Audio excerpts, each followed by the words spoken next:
Banyak orang bertanya-tanya, negara lagi dalam penuh tekanan, ekonomi penuh tekanan. Kenapa sih Pak seorang Joko Widodo itu ngotot untuk membuat ibu kota negara? Apa mungkin Bapak bisa menjawab pada masyarakat Pak? Enggak, ini sebuah gagasan lama yang sudah direncanakan saat itu oleh Bung Karno. Kemudian di zaman Pak Harto juga ada rencana juga untuk memindahkan. Dan memang kita harus memindahkan karena beban Jakarta ini terlalu sangat berat sekali. Beban di Pulau Jawa juga terlalu sangat berat sekali. 56% populasi Indonesia itu ada di Pulau Jawa. 56%, padahal kita memiliki 17.000 pulau. Satu pulau dibebani 56% populasi. Kemudian PDB kita 58% juga ada di Jawa. Terus pemerataannya gimana? Pulau lain diberi kue apa? Inilah yang kita inginkan, yaitu pemerataan. Yang pertama, ini sudah ada undang-undangnya. Dan disetujui oleh 93% dari fraksi yang ada di DPR. Kadang-kadang kok masih ditanya penting atau tidak penting. Sudah disetujui. 93% loh ya.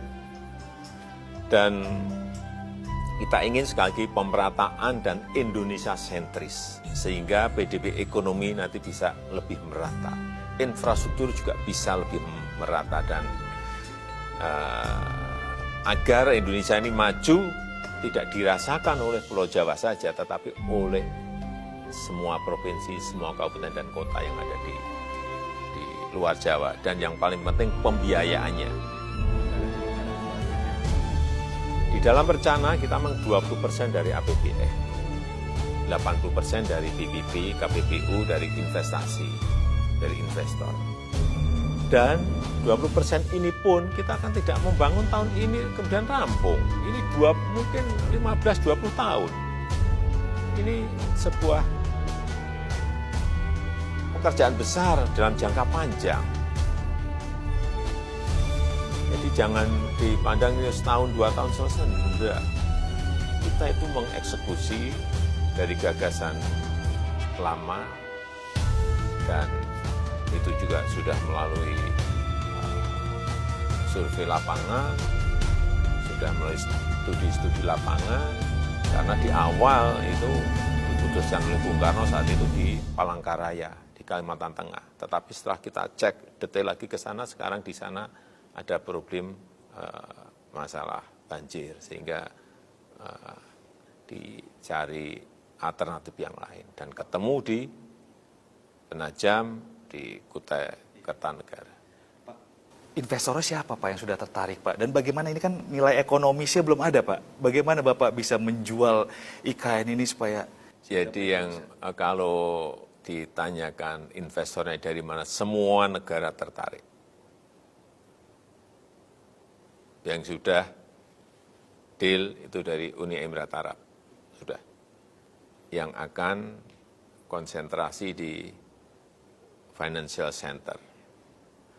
Kemudian juga untuk smart city-nya Korea ingin masuk. Kemudian untuk pengawas dan review desain, Jepang juga ikut masuk. Terakhir, Saudi juga sama, ingin masuk tetapi di blok apa, bisa saja di blok pendidikan atau di blok kesehatan. Saya kira ini yang terus kita matangkan. Tetapi yang paling penting, infrastruktur harus kita mulai terlebih dahulu. Artinya apa? Ini justru akan menjadi sebuah mesin pertumbuhan ekonomi karena ada capital inflow ke sana.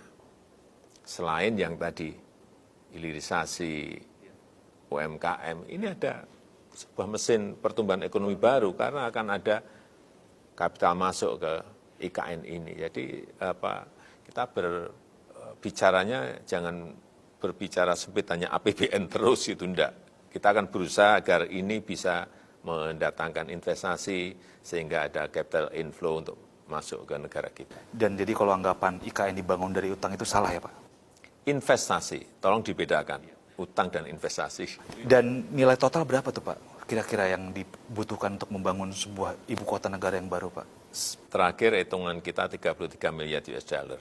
33 miliar US dollar. Tetapi itu pun masih bisa berkembang kalau memang misalnya ada financial center-nya tidak sesimpel itu, tetapi lebih gede ya tentu saja akan memakan investasi yang lebih.